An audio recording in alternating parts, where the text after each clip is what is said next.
Célia avait 26 ans, depuis ses 20 ans, une ombre la suivait, le permis de conduire. 6 longues années ponctuées d'échecs, de larmes parfois, et surtout d'un sentiment de blocage. Elle connaissait le code de la route sur le bout des doigts, savait conduire correctement, mais le jour J, tout se brouillait.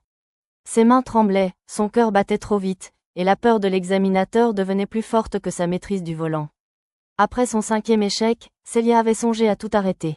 Mais au fond d'elle, une petite voix répétait « Tu en es capable, tu n'as juste pas trouvé la bonne façon de gérer ton stress. » Un soir, en parlant de ses difficultés à une amie, celle-ci lui parla de la sophrologie. Intriguée, Célia prit rendez-vous. Dès la première séance, elle découvrit des exercices simples de respiration et de visualisation.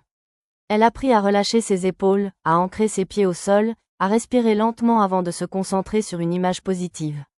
Je lui propose aussi d'imaginer le jour de l'examen comme si tout se passait bien, elle qui s'installe au volant, calme, confiante, souriante. Jour après jour, Célia pratiqua.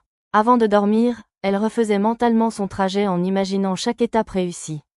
Elle remplaça la peur par une sorte de sérénité nouvelle. Puis le grand jour arriva.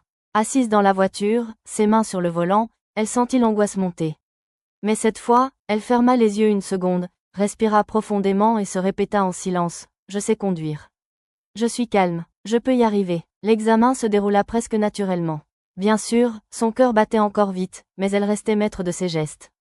Quelques jours plus tard, elle reçut dans sa boîte aux lettres le résultat de l'examen. Cette fois ce fut des larmes de joie qu'elle versa, avant d'aller partager sa bonne nouvelle avec ses parents.